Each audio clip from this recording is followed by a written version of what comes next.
Hey guys what's up right now you watching me at only UPSC. दोस्तों अभी इस वक्त आप मुझे ये ओनली यूपीएससी के यूट्यूब चैनल पर देख रहे हैं। दोस्तों आप सभी का स्वागत है।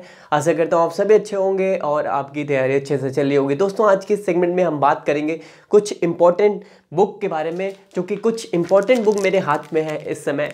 ये कुछ इंपॉर्टेंट बुक है जो मेरे हाथ में है, इस पे हम डिस्कस करेंगे दोस्तों कि आज इसको लेकर डिस्कस करेंगे, एनसीईआरटी को लेकर डिस्कस करेंगे और ऐसी बहुत से एनसीईआरटी किन किन किताबों को पढ़ना चाहिए, यूट्यूब चैनल्स किन किन यूट्यूब चैनल्स को देखना चाहिए। इसी तरीके से कुछ मैगजीन्स के बारे में डिस्कस करेंगे, न्यूज़पेपर के बारे में डिस्कस करेंगे और इसी के साथ साथ ऐसे कई महत्वपूर्ण मुद्दों पर इस वीडियो में आज हम चर्चा करने वाले हैं। दोस्तों शुरुआत करते हैं कि एनसीईआरटी, आखिरकार सभी लोग नाम लेते हैं एनसीईआरटी यूपीएससी के पर्पज से, यूपीएससी की तैयारी के पर्पज से एनसीईआरटी बहुत ही महत्वपूर्ण हो जाती है। तो एनसीईआरटी क्यों महत्वपूर्ण है, कैसे महत्वपूर्ण है, तो पहला पॉइंट में हम ये डिस्कस करेंगे कि आखिरकार एनसीईआरटी महत्वपूर्ण क्यों है। दोस्तों हम सभी जानते हैं कि यूपीएससी का जो पैटर्न है, जो यूपीएससी एग्जाम में क्वेश्चन पूछती है, चाहे वो ज्योग्राफी का पोर्शन हो, चाहे वो इकोनॉमिक का पोर्शन हो, चाहे वो साइंस एंड टेक्नोलॉजी का, अगर आपको अपनी मूलभूत समझ को विकसित करना है, अगर आपको बेसिक जो आपका फंडामेंटल बेसिक जो समझ है उसे अगर आपको क्लियर करना है तो वो महत्वपूर्ण हो जाती है। एनसीईआरटी की किताबें बहुत ही महत्वपूर्ण हो जाती है।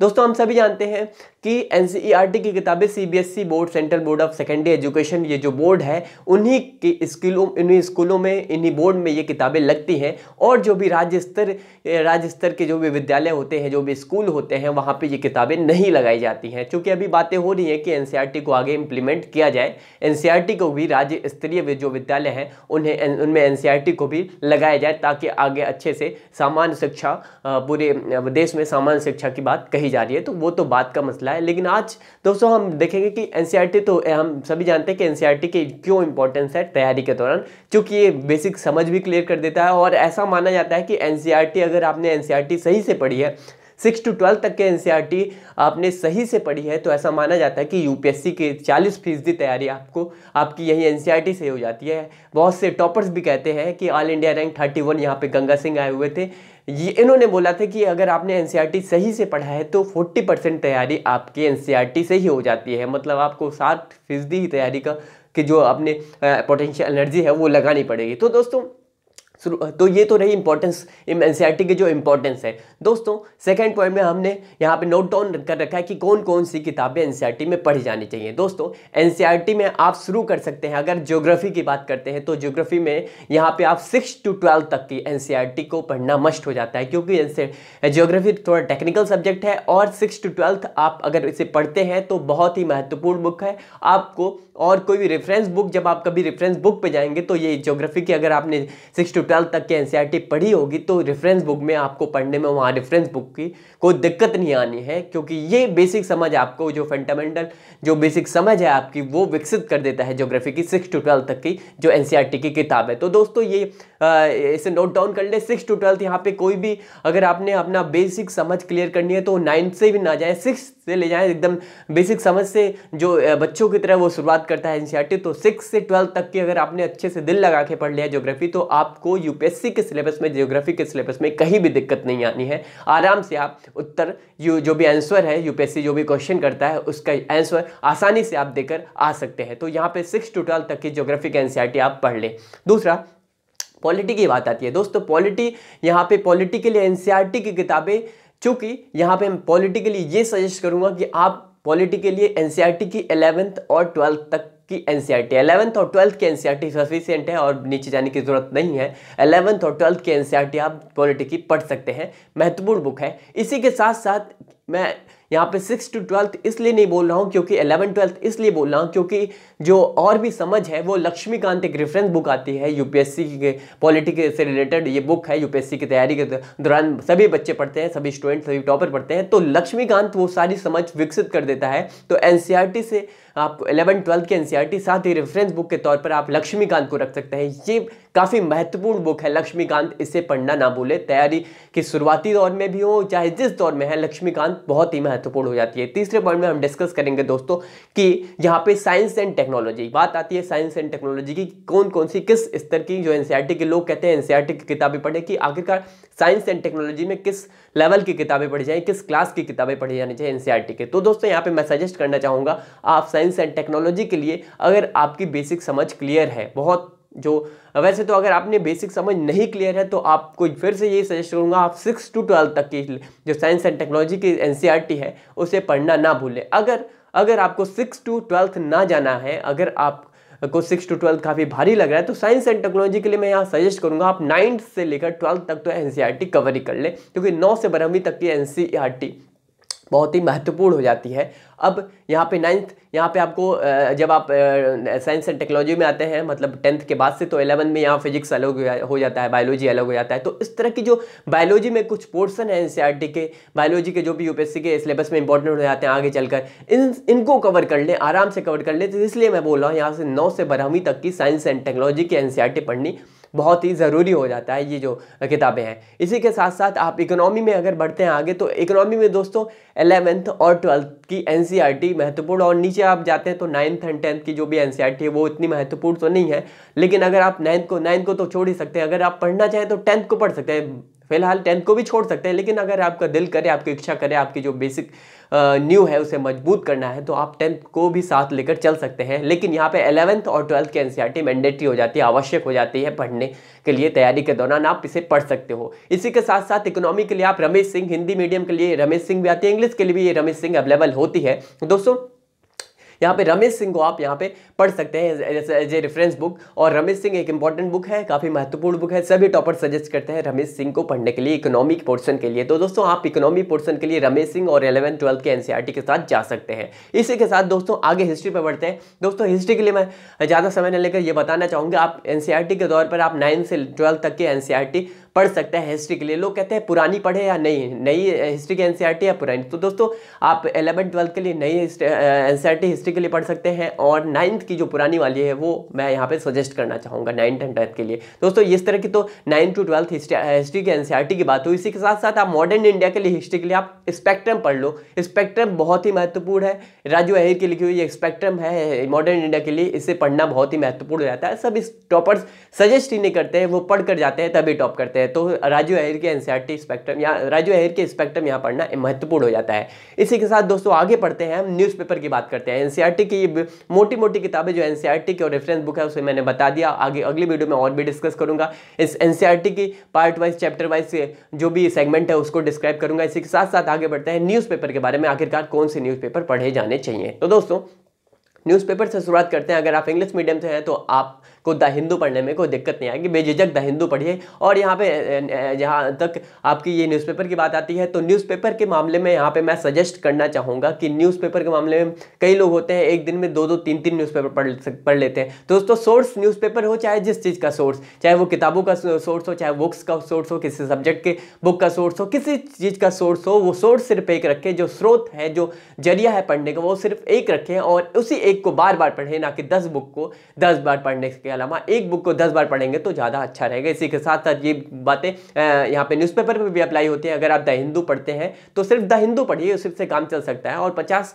न्यूज़पेपर को यहाँ पे कवर करने की जरूरत नहीं है। कुछ लोग कहते हैं कि द हिंदू पढ़ लें, इंडियन एक्सप्रेस पढ़ लें और बला बला। हाँ, ये जरूर होता है कि द इंडियन एक्सप्रेस में कभी कभी कुछ इंपॉर्टेंट खबरें आती है, तो इस तरह की चीज़ें आप पलट कर देख सकते हो, लेकिन बारीकी से दोनों पेपर को एक दिन में पढ़ने का यहाँ पे कोई भी मुझे नहीं लगता कि ये चीज़ें जरूरी होती है। किसी एक न्यूज़पेपर के साथ आप जा सकते हो। इसी के साथ हिंदी मीडियम वाले स्टूडेंट के लिए आप यहाँ पे दैनिक जागरण का राष्ट्रीय संस्करण, इसे आप पढ़ सकते हो। चूंकि दैनिक जागरण का राष्ट्रीय संस्करण को मैंने यहाँ पर देखते हुए यहाँ पे मैंने एनालिसिस किया है कि दैनिक जागरण का राष्ट्रीय संस्करण उतना ज़्यादा हिंदी माध्यम के जो बच्चों के लिए यहाँ पे दिक्कतें आती हैं वो न्यूज़पेपर को लेकर आती है। तो दोस्तों यहाँ पे मैं बताना चाहूँगा कि जो दैनिक जागरण है राष्ट्रीय संस्करण, वो सिर्फ पॉलिटिकल खबरों को ज़्यादा महत्व देता है, इस तरह की चीज़ें ज़्यादा वहाँ पे महत्व देता है। तो आखिरकार पढ़ना तो है हिंदी में। यहाँ पे अगर एग्जैक्टली सच पूछो तो यहाँ पे ये बात आती है कि हिंदी मीडियम के बच्चों के लिए कोई शुद्ध का हिंदी न्यूज़पेपर तो है नहीं जिसे उसे पढ़कर यूपीएससी की तैयारी की जा सकती है। तो दोस्तों आप बेझिझक दैनिक जागरण का राष्ट्रीय अंक को सहारा ले सकते हैं। लेकिन सिर्फ इसी से काम नहीं चलेगा, जो भी करंट अफेयर जो भी मैगजीन आती है उसे लगातार अपडेट होते रहे। अभी आगे अगले सेगमेंट में मैं यहाँ पे डिस्क्राइब करूँगा अगले पॉइंट में कि कौन कौन सी मैगजीन। तो यहाँ पे जो न्यूज़पेपर की बात है, तो दोस्तों न्यूज़पेपर को आप यहाँ पे हिंदी मीडियम से हैं तो आप दैनिक जागरण के राष्ट्रीय संस्करण को आगे लेकर बढ़ सकते हैं। इसी के साथ साथ मैं इसलिए बोल रहा हूँ ज़्यादा इंपॉर्टेंट नहीं है, क्योंकि यहाँ पे इनके जो आर्टिकल्स आते हैं वो अधिकांश आर्टिकल पॉलिटिकल मुद्दों पे होते हैं। जो साइंस एंड टेक्नोलॉजी का मुद्दा यहाँ पे स्किप नजर आता है, जो सामाजिक मुद्दों पर सिर्फ यहाँ पे बातें कही जाती हैं। तो निबंध वगैरह पोर्शन के लिए दैनिक जागरण का राष्ट्रीय अंक महत्वपूर्ण हो जाता है। इसी के साथ साथ आप तो हिंदी मीडियम से हैं तो ये लास्ट सजेस्ट करूंगा कि दैनिक जागरण का राष्ट्रीय अंक पढ़ें, और हिंदी मीडियम से भले ही हैं और आपको अगर लग रहा है कि इंग्लिश आप ठीक ठाक पढ़ लेते हैं, आप समझ लेते हैं, तो इंडियन एक्सप्रेस या द हिंदू के साथ आप जा सकते हैं। आगे बढ़ते हैं दोस्तों कि न्यूज़पेपर के साथ साथ कि मैगजीन कौन सी पढ़ी जानी चाहिए। दोस्तों कुछ मैगजीन्स मेरे हाथ में है। यहाँ पे एक मैगजीन मेरे हाथ में है, योजना करके है, ये योजना मैगजीन मेरे हाथ में है। तो दोस्तों इस योजना मैगजीन को आप हर महीने में आती है, 20 रुपए की मैगजीन आती है, हर महीने आती है। दोस्तों कहा जाता है कि जो जीएस के चारों पेपर होते हैं उन चारों पेपर में लगभग 4 से 5 क्वेश्चन ये योजना से डायरेक्ट पूछे जाते हैं। तो अब इससे ज़्यादा जो इसकी महत्वता है योजना पत्रिका की बताने की ज़रूरत नहीं है। 4 से 5 क्वेश्चन डायरेक्ट इस पत्रिका से पूछे जाते हैं, डायरेक्ट इस मैगजीन से पूछे जाते हैं। तो सजेस्ट करना चाहूँगा दोस्तों कि मैगजीन योजना मैगजीन को आप रेगुलर पढ़े, हर महीने आती है, 20 रुपये की, ज़्यादा महंगी भी नहीं है, 20 रुपये की आती है। इसमें सरकारी सारी आंकड़े, जितने सरकारी आंकड़े हैं, सरकार की जितनी नीतियाँ योजनाएं हैं उस पर यहाँ पे डिस्कस किया रहता है चैप्टर वाइज, सेगमेंट वाइज। तो दोस्तों इस बुक को हर महीने यहाँ पे पढ़ने की आदत डाल लें। इसी के साथ साथ दोस्तों एक और मैगजीन कुरुक्षेत्र मेरे हाथ में है, कुरुक्षेत्र को भी पढ़ना यहाँ पे आप ना भूलें। हर महीने ये भी आती है, 20 रुपये की मैगजीन है, हर महीने आती है। दोस्तों इसमें भी सरकारी योजनाओं, सरकारी मुद्दों पे, यहाँ पे ग्रामीण विकास के मुद्दों पे बातें यहाँ पे लिखी जाती है, अधिकांश बातें लिखी जाती हैं। कृषि से समृद्धि, इस तरह की टॉपिक पर यहाँ पे लिखा जाता है, जो कि बहुत ही महत्वपूर्ण है। ये जो सरकारी पत्रिकाएं, समझ लीजिए आप, सरकारी पत्रिकाएं हैं, ये बहुत ही महत्वपूर्ण हो जाती हैं। इसे पढ़ने की आदत डाल लें। तो 2 मैगजीन मैंने यहाँ बताया, योजना और कुरुक्षेत्र। इसी के साथ साथ अगर आप करंट अफेयर को कवर करना चाहते हैं तो करंट अफेयर के साथ साथ आप मेरे सामने यहाँ पे एक है दृष्टि आईएएस का, यहाँ पे मंथली मैगजीन आती है दृष्टि आईएएस की, करंट अफेयर की, हर महीने आती है। 100 रुपये की ये पत्रिका है, 100 रुपये की मैगजीन है, इसे पढ़ सकते हैं। अगर आप इंग्लिश मीडियम से हैं तो विजन आईएएस के करंट अफेयर पोर्शन के साथ आप जा सकते हैं। अगर आपको ऐसा लगता है आप हिंदी मीडियम, यहाँ पे हिंदी मीडियम के लिए मैं बताना चाहूँगा, अगर आप हिंदी मीडियम से हैं तो मैगजीन 50 मैगजीन, हर महीने 50 मैगजीन नहीं पढ़नी चाहिए। किसी एक मैगजीन के रेलेवेंट जो भी मैगजीन है उसी के साथ आपको आगे तैयारी के दौरान आपको उसके साथ एक ही मैगजीन के साथ चलना चाहिए, ना कि 50 मैगजीन। तो आप हिंदी मीडियम से है तो विजन आईएएस का हिंदी मीडियम में भी अवेलेबल होता है, और दृष्टि आईएएस तो हिंदी मीडियम और इंग्लिश मीडियम दोनों में अवेलेबल है। तो दोनों में आप दोनों में से कोई एक चूज कर सकते हैं, और इंग्लिश मीडियम में है तो विजन ज़्यादा यहाँ पे सुटेबल है आपको। तो दोस्तों ये तो रही मैगजीन की बात। आगे बढ़ते हैं दोस्तों, यहाँ पे आती है बातें कि YouTube चैनल बहुत से, आज हम जैसा कि हम जानते हैं कि आज के इस दौर में YouTube चैनल की बाढ़ से आ गई है YouTube पे। तो किन किन यूट्यूब चैनलों को देखा जाना चाहिए। तो दोस्तों यहाँ पे सबसे पहले मैं यहाँ सजेस्ट करूँगा ये कि इस समय दृष्टि आईएएस एक इंस्टीट्यूशन है दिल्ली में, दृष्टि आईएएस, उसका जो यूट्यूब चैनल है वो इस समय काफ़ी अच्छा जो भी मटेरियल प्रोवाइड कर रहा है, ऑनलाइन मटेरियल प्रोवाइड कर रहा है। जो करंट अफेयर चीज़ें हैं वहाँ पे ये होता है कि 7 दिनों की जो खबरें होती हैं, 7 दिनों की इंपॉर्टेंट खबरें जो यूपीएससी के पर्पज़ से इंपॉर्टेंट हो जाती है, वो हर संडे या हर वीकली वो एक न्यूज़ की तरह कंपाइल करके पूरा दिखाते हैं। तो यूट्यूब चैनल है दृष्टि आईएएस का, उसे फॉलो कर सकते हैं। इसी के साथ साथ दृष्टि आईएएस का इंग्लिश में भी हम यहाँ पे इनका करंट अफेयर आ रहा है, तो इंग्लिश माध्यम वाले बच्चों के लिए भी दृष्टि आईएएस का यहाँ पे यूट्यूब चैनल है, उसे आप फॉलो कर सकते हैं। इसी के साथ साथ दोस्तों आप ओनली आईएएस एक यूट्यूब चैनल है, ओनली आईएएस टॉपर्स भी इसे सजेस्ट करते हैं। चूँकि आपको अगर लगता है कि ओनली आईएएस, आप एक बार चैनल पर विजिट कर सकते हैं। चूँकि मैं यहाँ से कोई प्रमोशन नहीं कर रहा हूँ, ओनली आईएएस से मेरा कोई लेना देना नहीं है। ओनली आईएएस एक अच्छा प्लेटफॉर्म है जहाँ पे आपको करंट अफेयर की चीज़ें अच्छी खासी मिलती हैं। तो ओनली आईएएस को यहाँ पे यूट्यूब के माध्यम से आप यहाँ पे सजेस्ट करना चाहूँगा कि यूट्यूब के प्लेटफॉर्म पे आप ओनली आईएएस एक अच्छा काम कर रहा है यूपीएससी के स्टूडेंट के लिए, तो उसे आप फॉलो कर सकते हैं। इसी के साथ साथ दोस्तों आप राज्यसभा टीवी, यहाँ पे राज्यसभा टीवी कहने की कोई दो राय नहीं है कि आपको राज्यसभा टीवी देखनी है, नहीं चाहिए। तो दोस्तों राज्यसभा टीवी को दिल से लगा लें, आज तक को दूर कर दें, राज्यसभा टीवी को दिल से लगा लें, एनडीटीवी, इस तरह के जो भी प्राइवेट चैनल उन्हें दूर कर दें, मोह माया त्याग दें, राज्यसभा टीवी को एकदम दिल से लगा लें। बहुत ही इंपॉर्टेंट है, तैयारी सिलेक्शन लेना है तो देखना है, नहीं लेना है तो फिर देखिए आज तक। आगे बढ़ते हैं दोस्तों, यहाँ पे लल्लन टॉप, दोस्तों बहुत से लोग हैं, ये लल्लन टॉप है, ये आज तक ग्रुप का ही है, हम कह सकते हैं ये एक यूट्यूब चैनल है लल्लन टॉप, ये आज तक ग्रुप का है। आप देखोगे तो आप पाओगे कि वहाँ पे एकदम तटस्थ तरीके से वहाँ पे जो न्यूज़ सुनाई जाती है, न्यूज़ दिखाई जाती है। तो आप लल्लन टॉप को भी फॉलो कर सकते हैं, चूँकि ये मेरे खुद के पर्सनल विचार नहीं है, पर्सनल व्यू नहीं है। कुछ ऐसे टॉपर्स को मैंने देखा है, सुना है, जो ये सजेस्ट करते हैं कि लल्लन टॉप कुछ तटस्थ होके, यहाँ पे लल्लन टॉप के सौरभ द्विवेदी है, वो कुछ अच्छे तरीके से यहाँ पे चीज़ों को, हर टॉपिक को एनालिसिस करते हैं, किसी के पक्ष में बातें नहीं, निष्पक्ष तरीके से यहाँ पे अपने मुद्दे को रखते हैं, किसी भी मुद्दे को निष्पक्ष तरीके से रखते हैं। तो आप लल्लन टॉप के साथ यहाँ पे जा सकते हैं। अगर आपको ये महत्वपूर्ण नहीं हो जाता, एकदम से नेसेसरी नहीं है, लेकिन अगर आपको समय मिले तो लल्लन टॉप पढ़ सकते हैं, लल्लन टॉप यूट्यूब चैनल को जाकर देख सकते हैं। इसी के साथ दोस्तों आगे बढ़ते हैं कि यहाँ पे बहुत से लोग कहते हैं कि ग्रेजुएशन के साथ साथ, दोस्तों ग्रेजुएशन के साथ साथ कैसे तैयारी की जाए।